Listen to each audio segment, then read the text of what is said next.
Marina Carrère d'Ancos, née le 9 octobre 1961 à Paris, est l'une des journalistes, médecins et animatrices de télévision les plus célèbres de France, connue pour son émission Santé, le magazine de la santé sur France 5.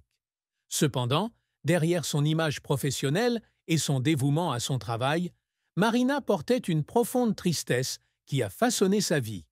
La perte de sa sœur aînée, Valérie, décédée très jeune d'un cancer. Valérie, l'aînée des trois sœurs Carrère d'Ancos, était une femme intelligente, forte et dynamique qui a inspiré Marina dès son plus jeune âge. Valérie a reçu un diagnostic de cancer du sein dans les années 1980, alors qu'elle avait une vingtaine d'années et commençait tout juste ses études de médecine. Le combat de Valérie contre la maladie a duré de nombreuses années, entrecoupé de périodes d'espoir et de désespoir, laissant Marina avec une blessure qui ne s'est jamais complètement refermée. Elle était souvent aux côtés de sa sœur pendant les séances de chimiothérapie et les longues journées d'hospitalisation, témoin des difficultés physiques et mentales de Valérie. Au décès de Valérie, Marina a eu l'impression qu'une partie de son monde s'était effondrée. Elle a confié lors d'une interview que perdre sa sœur n'était pas seulement perdre un être cher, mais aussi une âme sœur, quelqu'un qui lui avait appris le courage, la persévérance et la valeur de vivre pleinement chaque jour. Cette tristesse était aggravée par le sentiment d'impuissance de Marina, médecin, face à la maladie de sa sœur. Malgré ses études de médecine et sa compréhension de la maladie, elle n'a rien pu faire pour sauver Valérie, ce qui l'a laissée dans un état de culpabilité et de souffrance prolongée. Elle a raconté qu'il y avait des nuits où elle était assise seule dans son appartement parisien, à regarder des photos de famille et à pleurer, se sentant perdue de ne pas pouvoir partager ses succès ultérieurs avec sa sœur. La douleur de la perte de Valérie n'était pas seulement une perte personnelle, elle a également influencé la façon dont Marina abordait son travail. Elle est devenue particulièrement sensible aux patients atteints de cancer, et l'émission Le Magazine de la Santé est devenue pour elle un moyen de transformer sa tristesse en motivation, l'aidant à sensibiliser le public à la santé et à apporter de l'espoir à ceux qui luttent contre la maladie. Cette tristesse, bien que cachée, est devenue indissociable de Marina, façonnant sa carrière et son cœur, faisant d'elle une présentatrice non seulement intelligente, mais aussi émotive et bienveillante. Cette tristesse a également été amplifiée par les difficultés de son enfance au sein d'une famille prestigieuse mais complexe. Fille de la célèbre historienne Hélène Carrère d'Ancos et de Louis Carrère, assureur, Marina a toujours ressenti la pression d'être à la hauteur de la réputation de sa famille. Cependant, l'activité de ses parents et les différences de personnalité entre elle et sa mère la faisaient parfois se sentir seule, même au sein d'une famille unie. La perte de Valérie, qui avait toujours été le pont entre elle et sa famille, n'a fait qu'accentuer ce sentiment de perte. Bien qu'elle ne partageait pas souvent son chagrin en public, ses proches ont remarqué que la perte de sa sœur lui avait laissé une profonde sensibilité, lui permettant d'apprécier encore davantage les relations familiales et les moments précieux de la vie. Le parcours professionnel de Marina Carrère d'Ancos est l'histoire d'une combinaison unique de médecine, de journalisme et de télévision, faisant d'elle l'une des personnalités les plus inspirantes de France. Née dans une famille d'intellectuels parisiens, Marina a grandi avec une passion pour la littérature et la médecine, nourrie par sa mère, Hélène, historienne et membre de l'Académie française. Après son baccalauréat, Marina a étudié la médecine à l'Université de Paris, où elle a obtenu un doctorat en ORL. Cependant, plutôt que de se consacrer uniquement à la pratique médicale, elle a rapidement compris qu'elle souhaitait mettre ses connaissances au service de l'éducation et de la sensibilisation du public. En 1992, elle a débuté sa carrière de journaliste médicale à la télévision, travaillant sur des émissions santé sur France 3. Ses premières années, bien que progressives, l'ont aidée à développer ses compétences en montage, à réaliser des interviews et à communiquer des informations complexes de manière simple et compréhensible. L'étape la plus marquante de sa carrière a eu lieu en 1998, lorsqu'elle a commencé à animer le magazine de la santé sur France 5, aux côtés du docteur Michel Sim. L'émission, initialement un court bulletin de santé, est rapidement devenue un phénomène culturel, attirant des millions de téléspectateurs grâce à son approche accessible, intelligente et humoristique. Marina, forte de ses vastes connaissances médicales et de son style de présentation chaleureux, a transformé l'émission en une plateforme d'éducation sanitaire de premier plan où elle expliquait des problèmes médicaux allant du cancer aux maladies cardiaques de manière simple et compréhensible, tout en partageant des témoignages touchants de patients et de médecins.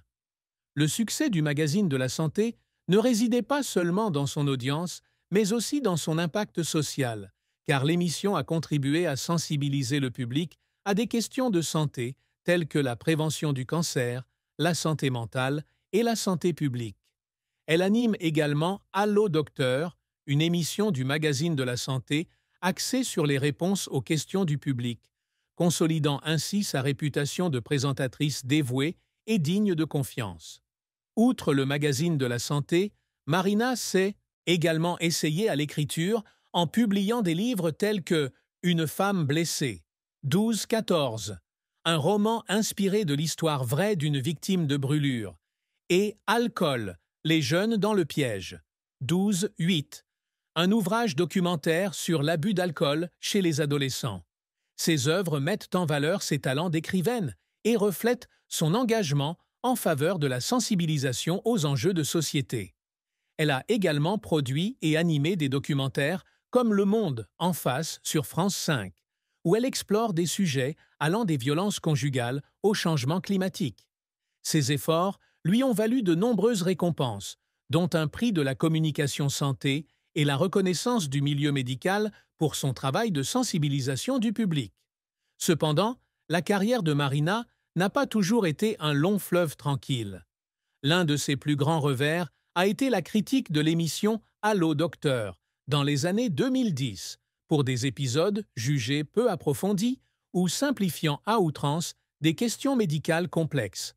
Marina, qui se targuait de la rigueur scientifique de l'émission, a été profondément blessée par ces critiques. Il lui arrivait de travailler tard le soir, de revoir des épisodes et de pleurer, estimant ne pas avoir été à la hauteur des attentes de son public. Un autre défi consistait à concilier ses rôles de médecin, de journaliste et de présentatrice, surtout au début de sa carrière. La pression d'être parfaite à l'antenne, combinée aux responsabilités familiales, a entraîné des périodes d'épuisement professionnel. Il lui est arrivé, assise en studio, de se préparer pour une émission en direct, de se sentir angoissée, craignant de ne pas réussir à tout faire correctement en même temps. Cependant, c'est sa persévérance et sa passion pour son travail qui ont aidé Marina à surmonter ces difficultés, faisant d'elle une icône du dévouement et de la compassion dans l'industrie télévisuelle. La triste fin de vie de Marina Carrère d'Ancos fut le départ de son proche compagnon et collègue Michel Sim, du magazine de la santé en 2020.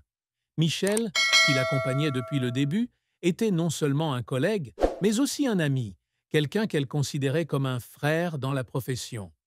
L'association de Marina et de Michel créait un attrait particulier pour l'émission, l'humour de Michel complétant le style calme et réfléchi de Marina. Lorsque Michel décida de quitter l'émission pour se consacrer à des projets personnels, Marina eut le sentiment d'avoir perdu une part irremplaçable de son parcours professionnel.